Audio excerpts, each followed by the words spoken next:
Hello, and welcome to this week's episode of An Interview in History. This week's interview takes place in March of 1947, and we'll be talking with Henry Ford, an American industrialist and business magnate. As the founder of the Ford Motor Company, he is credited as a pioneer in making automobiles affordable for middle-class Americans through the system that became known as Fordism. Hello, Mr. Ford, and thank you for joining us today. You're welcome, and glad to be here. I've been looking forward to this. So, before we get started, may I call you Henry? Please do. Thank you. Now, Henry, can you tell us a bit about your early background? When you were born, your parents, things like that. Be happy to. I was born July 30th, 1863, on a farm in Springwells Township, Michigan. My father, William Ford, was born in County Cork, Ireland, to a family that had emigrated from Somerset, England, in the 16th century. My mother, Mary Ford, was born in Michigan as the youngest child of Belgian immigrants. Her parents died when she was a child, and she was adopted by neighbors. My siblings were John, Margaret, Jane, William, and Robert. That's quite a family. Now, what about your schooling? Well, I finished 8th grade at a one-room school, Springwells Middle School. I never attended high school, and later I took a bookkeeping course at a commercial school. Tell me about the pocket watch story. Well, my father gave me a pocket watch when I was 13, which I promptly took apart and reassembled. When I was 15, I dismantled and reassembled the timepieces of friends and neighbors dozens of times, gaining the reputation of a watch repairman. That's great. Tell me a bit more about your childhood. Well, I had two significant events occurred when I was 13. I received the watch, and I witnessed the operation of a Nichols and Shepard road machine, the first vehicle other than a horse-drawn that I had ever seen. What else? Well, sir, I was devastated when my mother died. My father expected me to take over the family farm eventually, but I despised farm work. I never had any particular love for the farm. It was the mother on the farm that I loved. So sorry for your loss. I can see she was very important to you. So then, let me ask about the road machine that you witnessed when you were 12. Was that when you first got interested in engines? Yes, it was. They fascinated me. You know, I left home to work as an apprentice machinist in Detroit, first with James F. Flower and Brothers, and later with the Detroit Dry Dock Company. I returned to Dearborn to work on the family farm, where I became adept at operating the Westinghouse portable steam engine. I was later hired by Westinghouse to service their steam engines. In my farm workshop, I built a tractor and a steam car, but I thought steam was not suitable for light vehicles as the boiler was dangerous. I also thought that I did not see the use of experimenting with electricity, due to the expense of trolley wires, and no storage battery was inside of weight that was practical. In 1890, I started work on a two-cylinder engine. So then, when did you build your first automobile? Back then, I called it a horseless carriage. But in 1892, I completed my first gasoline-powered buggy by a two-cylinder, 4-horsepower motor. Then in the spring of 1893, the machine was running to my partial satisfaction and giving an opportunity further to test out the design and material on the road. Between 1895 and 1896, I drove that machine about 1,000 miles. In 1896, I constructed my first model car, the Ford Quadricycle. In the same year, I attended a meeting with Edison executives and found myself presenting my automobile plans to Thomas Edison. The lighting genius encouraged me to build a second, better model. I added features that included 28-inch wire bicycle wheels with rubber tires, a foot brake, a 3-gallon gasoline tank, and later, a water jacket. I then started a second car and eventually built 3 of them in my home workshop. So then, when did you start the Ford Motor Company? I founded the Ford Motor Company in 1903 after prior failures in business, but success in constructing automobiles. Let's break away from automobiles for a bit and tell me about your private life, your marriage and children. All right, I married Clara Jane Bryant on April 11th, 1888, and supported us by farming and running a sawmill. We had only one child, Edsel, and that's about it. Well, that was short and sweet. Let's get back to automobiles then. Very well. Earlier, you said that you failed at other businesses. How did you feel about that? Failure is simply the opportunity to begin again. This time, more intelligently. Then you were very enthusiastic about what you were involved in? Enthusiasm is the yeast that makes your hope shine to the stars.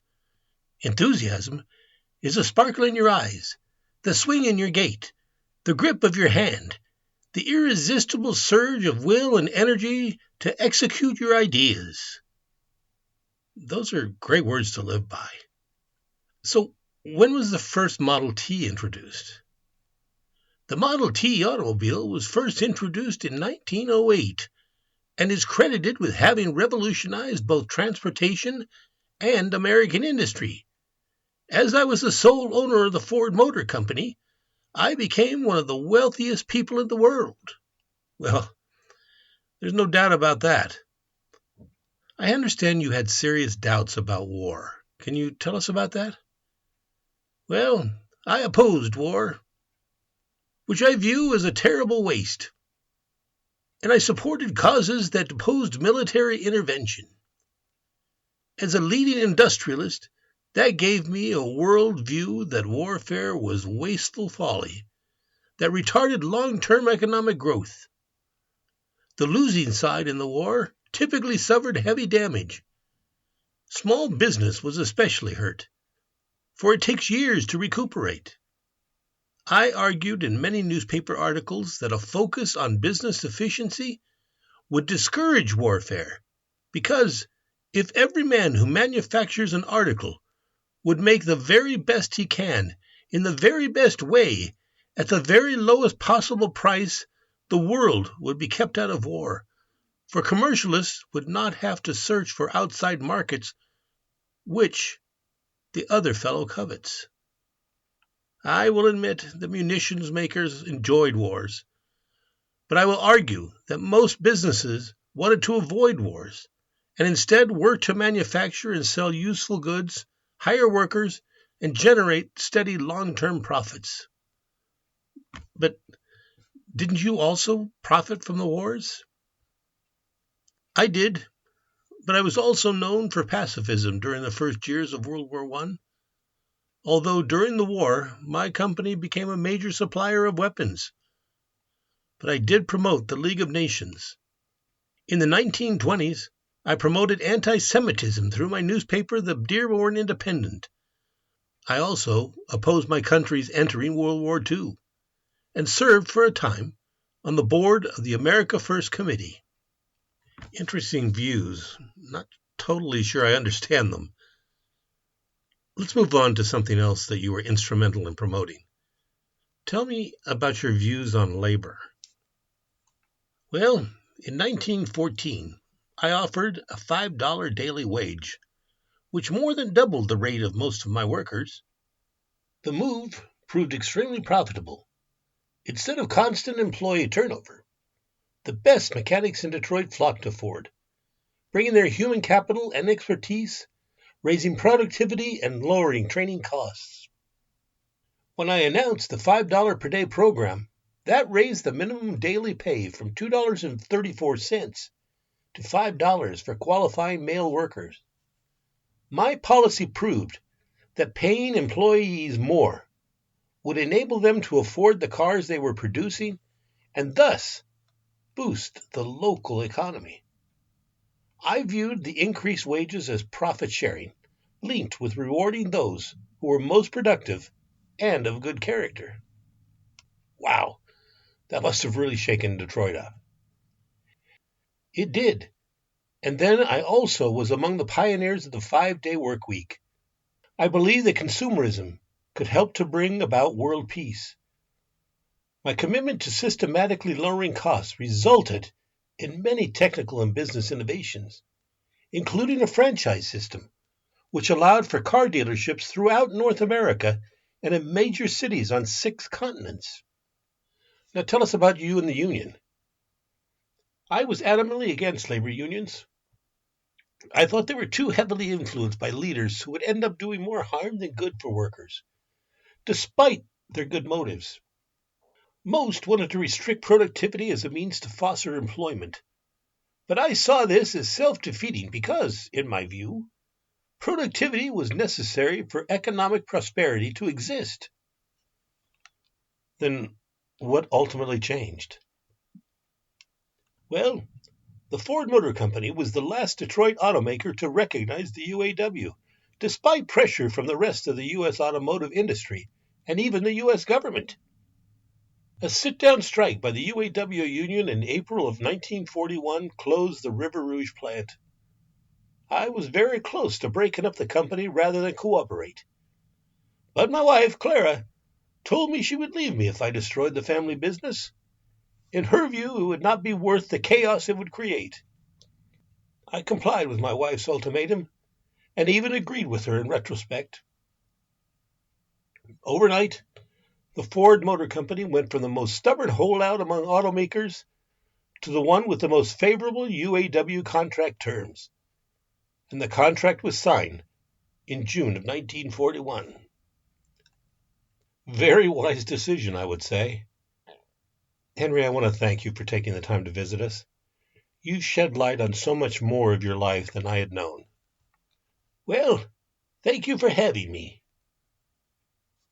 Henry Ford died at his residence, Fairlane Estate, in Dearborn at 11:40 p.m. on Monday, April 7, 1947, following a cerebral hemorrhage. He was 83 years old. At his bedside were Clara Ford and members of their household staff. At the time of his death, flooding on the Rouge River, which flows through the grounds of Fairlane, had cut off electrical power. Old-fashioned kerosene lamps and candles were the only sources of light in the house, creating a scene similar to his birth in the same county many years before. Join us next week as we talk with the famous American folk hero, frontiersman, soldier, and politician. He is often referred to in popular culture as the King of the Wild Frontier. He represented Tennessee in the U.S. House of Representatives and served in the Texas Revolution. And that's none other than David Davy Crockett. Until then, take care.